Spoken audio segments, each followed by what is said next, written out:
Feliz Navidad. Feliz Navidad. There's a time when you're like, we don't spend time with each other. I'm like, who was I with? Who was I with? The dynamics of how people want to be loved, how you show love, and what does it say about you yourself? Mm-hmm.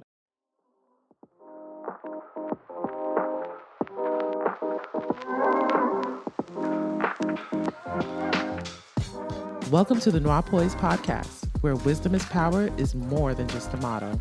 It's our way of life. Feliz Navidad. Feliz Navidad.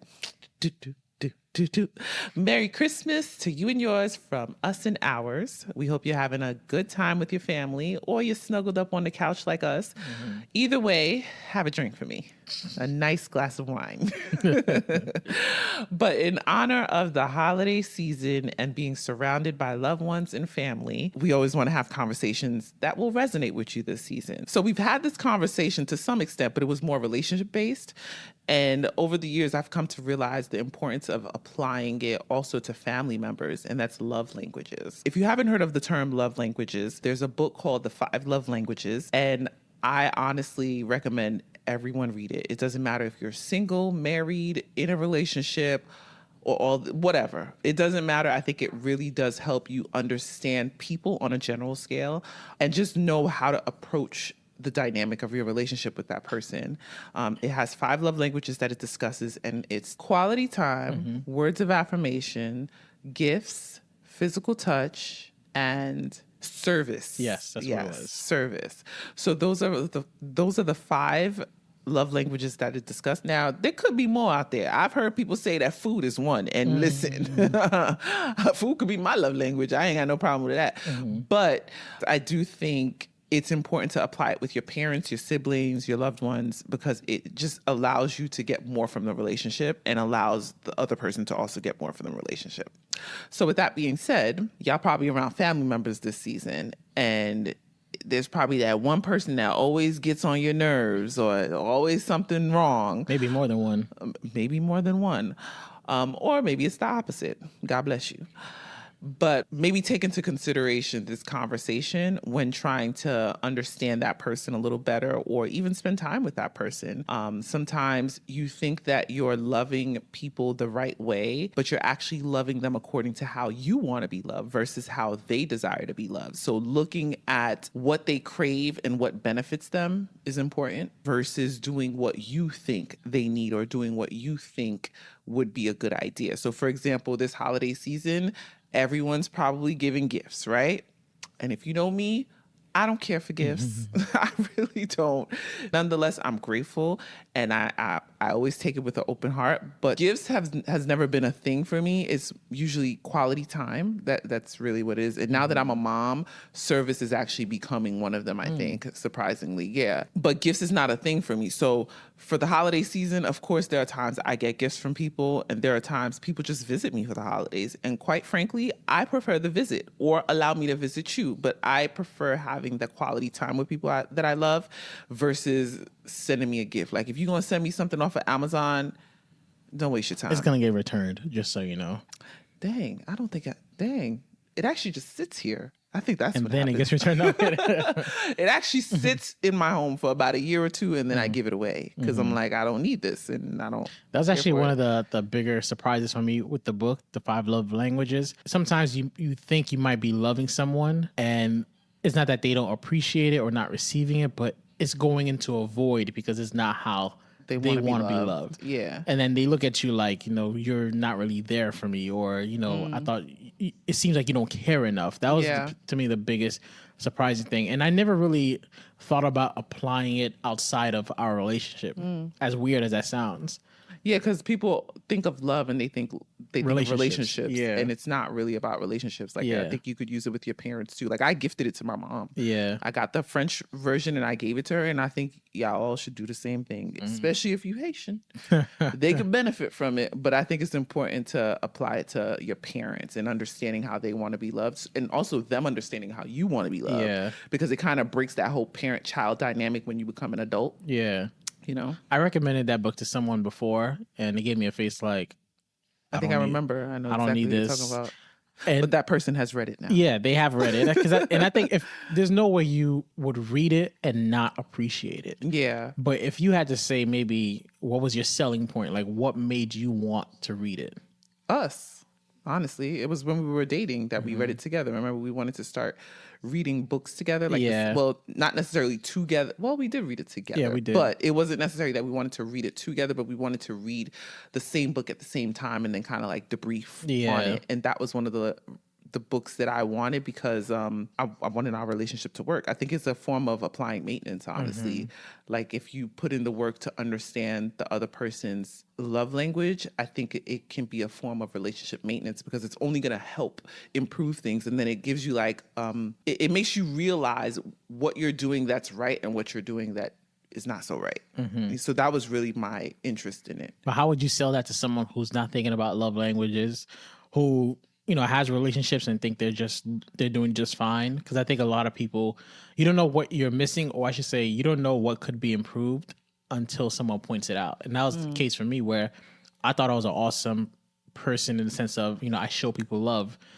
People have always told me, you know, I make them feel appreciated or loved. So I never thought that I would ever need something like that. It wasn't until I read it that I understood the dynamics of how people want to be loved, how you show love, and what does it say about you yourself. Like I didn't really understand what my love languages was until I read that. Yeah, I love that you said that because that would actually be my selling point, the part about gaining knowledge about yourself. Because what I love about the book is it doesn't just talk about how to love other people, but it helps you understand yourself, and it forces you to think of your childhood. Yeah. If that makes sense.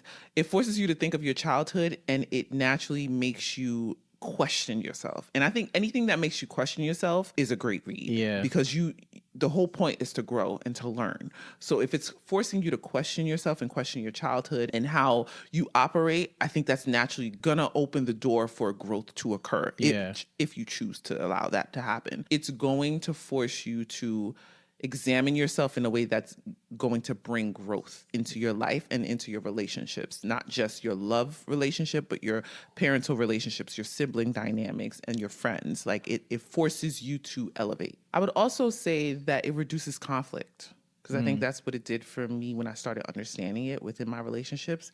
It not only helped me understand how do people want to receive love and how they express love, but it also allowed me to step back and choose my battles rather than trying to prove a point all the time. Because once you understand somebody, you don't feel the need to vocalize yourself as much. Yeah. Do you know what I mean? It's just like, I get that that's how you are. I get that this is what you like. This is who you are.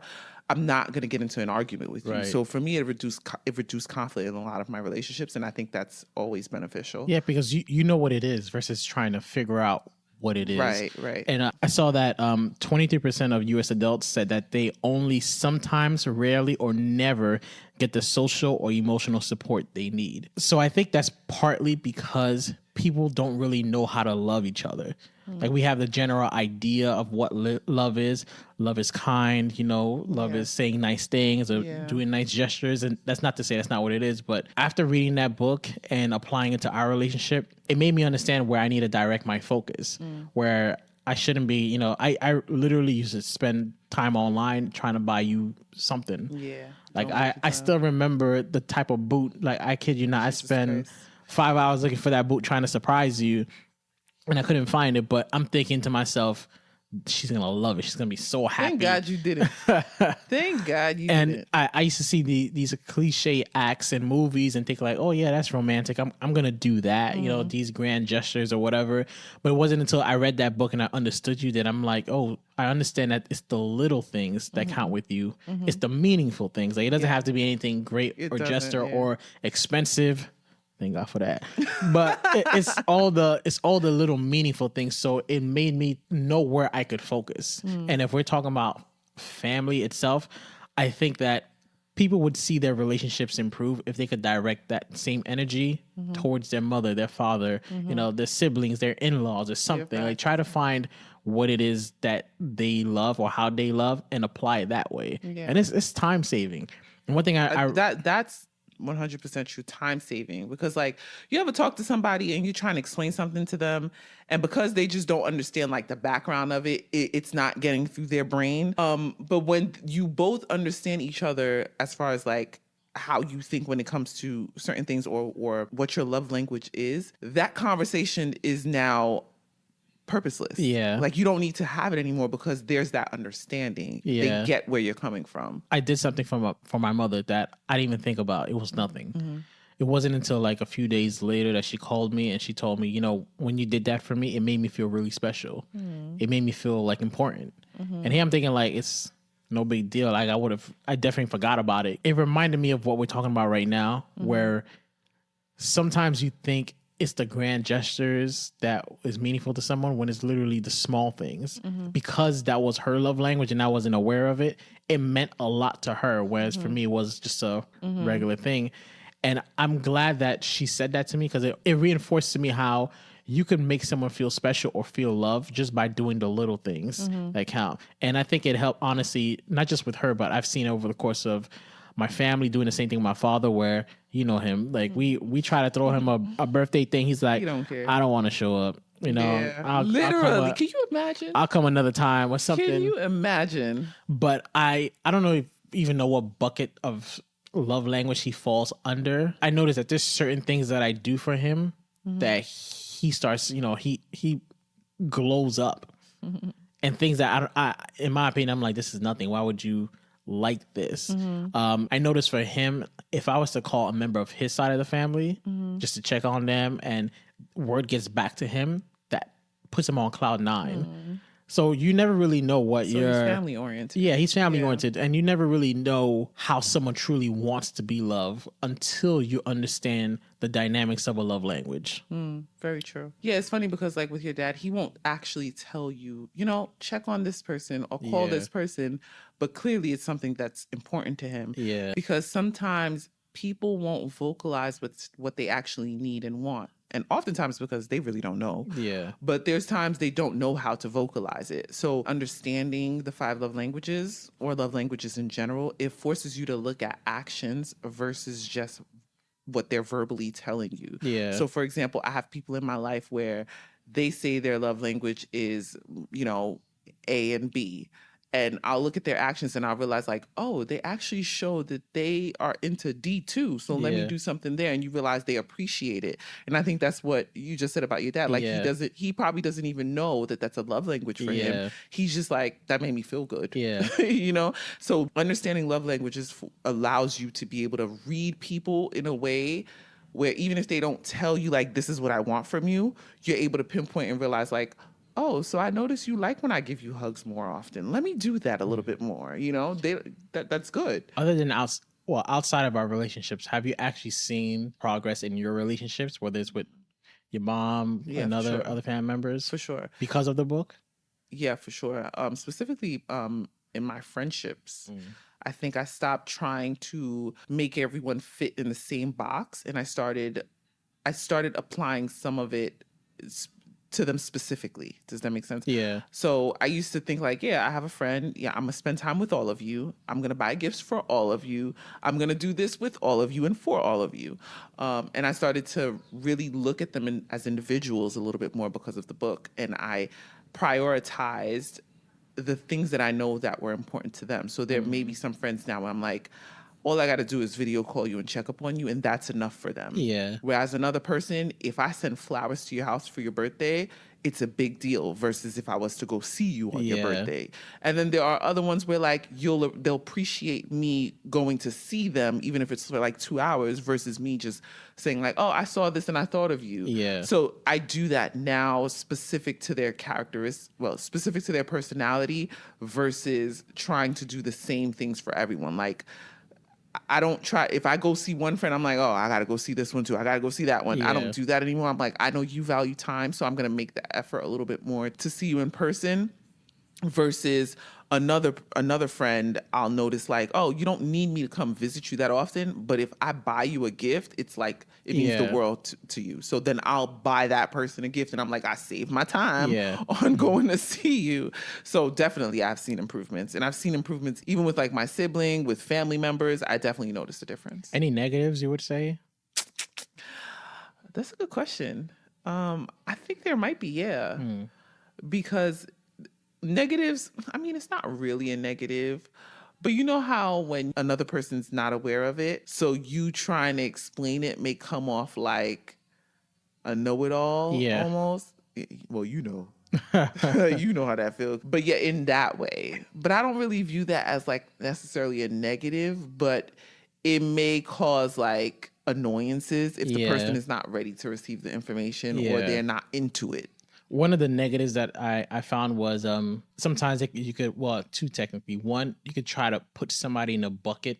Because like you said, I think there's more than 5 love languages. Yeah. Or if you try to put something in somebody's bucket, to some extent, and it may come off as a bit, I don't want to say phony, but like you don't really want to do this. You're just trying to make me happy. For example, let's say that your love language is quality time, right? Mm-hmm. There's a difference between someone who didn't know that and coming to see you versus someone where you say, yeah, my love language is quality time, and all of a sudden they want to come see you. I think that's a negative that I had to get over at first, because it's like now it doesn't feel genuine, right? Because I think sometimes people want the love to be genuine, and want it to be, no, I want to do this versus I'm only doing this because this is how the language you speak, kind of thing. See. Yeah, I could actually see that. It's funny. I actually read something about how the book was criticized by some because it gave like abusers and misogynistic people a way to kind of like take advantage and manipulate.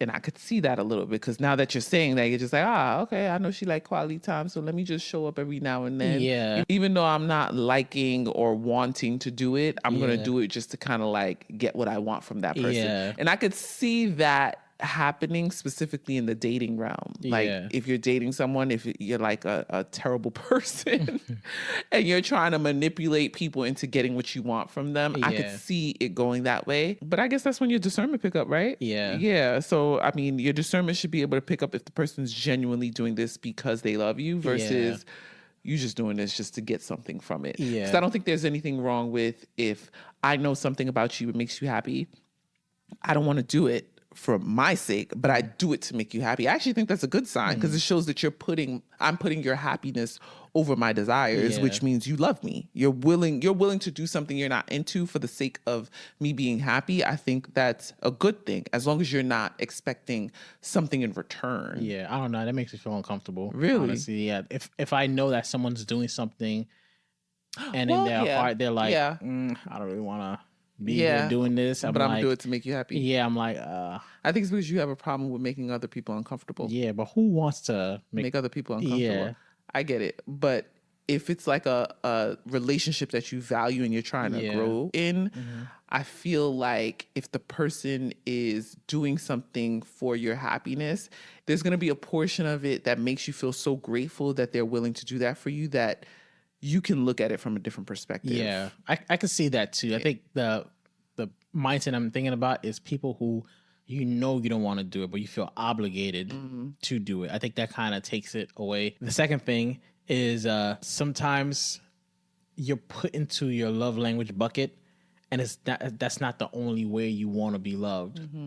So now, let's say your love language is words of affirmation. People are showering you with words of affirmation. It's like, now it's awkward. I get it. Now it's awkward. Like, and they're not paying attention to the other buckets. Things. But I guess the lesson here is just keep learning. Because I think love languages could change by season. They do. By if you're going through a certain life quake. Yeah. Because the life quakes that we've been through, the people who stuck around or were present, like, I never forgot that. And it's not something that I'm someone who I prefer to mourn if I'm a little down, like be by myself. So that was foreign to me. But having those people there maybe gave me a better appreciation for them and show them that deep down inside, maybe I tell myself I want to be alone, but no, you don't. I'm open to the right people being near me, being available. But I guess the whole point is to keep studying. Because I think sometimes, we read a book and we're like, I'm an expert. I know what it is. Nobody's an expert. Right. And reality too is most people fall into all of them. Yeah. It's just a certain percentage that's probably like more than others or whatever the case even, is. But we all desire